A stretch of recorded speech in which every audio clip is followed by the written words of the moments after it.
Assalamualaikum warahmatullahi wabarakatuh. Di sini saya akan menjelaskan tentang Wali Songo, tokohnya yaitu Sunan Bonang.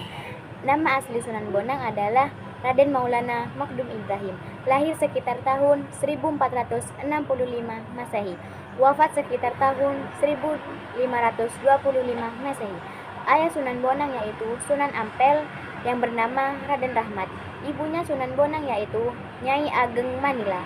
Tempat kelahiran Sunan Bonang di Tuban, Jawa Timur. Gelar Sunan Bonang karena suka memainkan alat musik bonang, salah satunya instrumen gamelan. Sunan Bonang adalah salah satu anggota Wali Songo yang menyebarkan agama Islam di tanah Jawa. Ia dikenal sebagai sosok cendawan, budayawan, dan mubalik yang sangat kreatif dalam menyampaikan ajaran Islam. Nah, penjelasan tentang biografi Sunan Bonang kan udah selesai. Pasti kalian penasaran dengan asal tokoh Sunan Bonang. Kalau emang kalian penasaran, yuk ikuti penjelasan saya. Nah, kalian pasti penasaran kan asal tokoh Sunan Bonang itu apa saja? Nah, di sini saya akan menjelaskan asal tokoh Sunan Bonang. Sunan Bonang berasal dari Tuban, Jawa Timur. Ia merupakan keturunan bangsawan sekaligus ulama karena ayahnya Sunan Ampel adalah penyebar Islam terkemuka di Surabaya dan masih keturunan dari kerajaan Kampa atau Vietnam.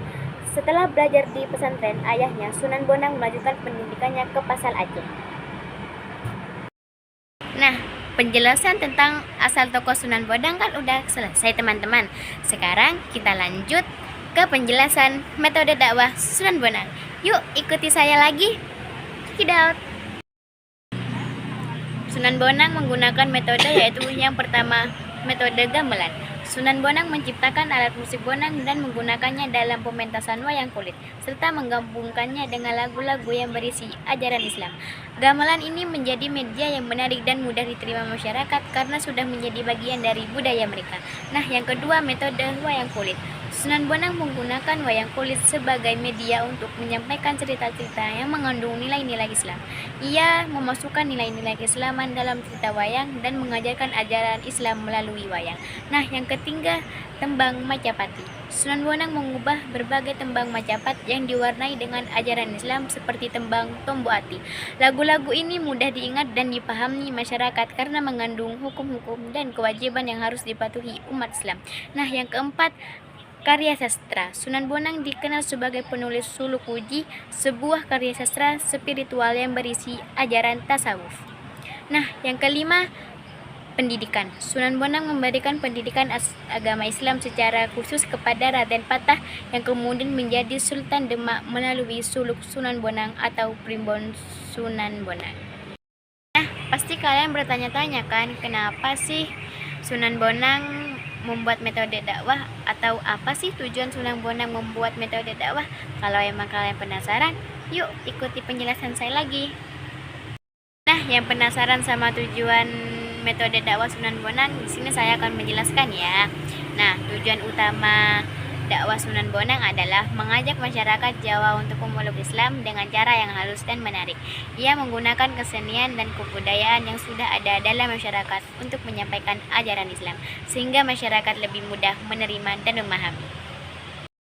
Pasti kalian penasaran kan kok cuman biografi, asal tokoh sama metode dakwah Sunan Bonang yang dijelaskan oleh saya. Pasti kalian penasaran juga kan, apa sih budaya-budaya yang diajarkan oleh Sunan Bonang? Yuk ikuti saya lagi. Nah, budaya yang diajarkan oleh Sunan Bonang yaitu ada 4. Yang pertama, Islam yang ramah dan inklusif. Yang kedua, kearifan lokal sebagai sarana dakwah. Yang ketiga, pendidikan spiritual dan moral. Yang keempat, pemahaman tauhid melalui simbolisme. Nah, yang pertama, Islam yang ramah dan inklusif. Ajaran Islam dikemas dengan cara yang tidak konfrontatif terhadap budaya lokal, melainkan diolah dan diislamkan. Nah, yang kedua, kearifan lokal sebagai sarana dakwah. Nilai-nilai Islam dimasukkan ke dalam cerita pewayangan, tembang, dan seni pertunjukan lainnya. Yang ketiga, pendidikan spiritual dan moral. Mengajarkan pentingnya budi pekerti, kedekatan dengan Allah, dan hidup yang sederhana. Yang keempat, pemahaman tauhid melalui simbolisme.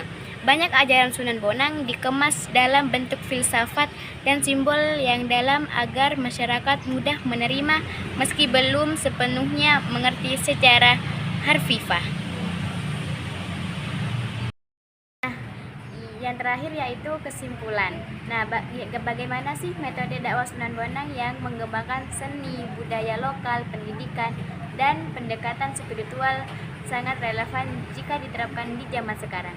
Ia menunjukkan bahwa dakwah tidak harus kaku dan formal, tetapi bisa fleksibel, kreatif, dan menyentuh hati masyarakat.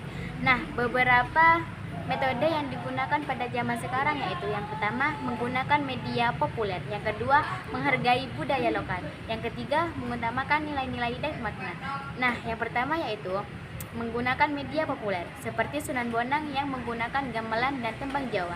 Dakwah modern bisa memakai media populer seperti musik, film, animasi, dan media sosial untuk menyampaikan pesan lain. Nah, yang kedua menghargai budaya lokal. Pendekatan yang menghormati dan menyesuaikan diri dengan budaya yang lokal tetap penting agar Islam terasa akrab dan asing. Nah, yang ketiga, menggunakan nilai dan makna. Dakwah tidak hanya fokus pada aturan, tapi juga pada pembentukan cinta dan damai. Sekian penjelasan dari saya tentang materi Wali Songo yaitu Sunan Bonang. Jika ada salah kata mohon dimaafkan, kurang lebihnya mohon maaf. Wassalamualaikum warahmatullahi wabarakatuh. See you.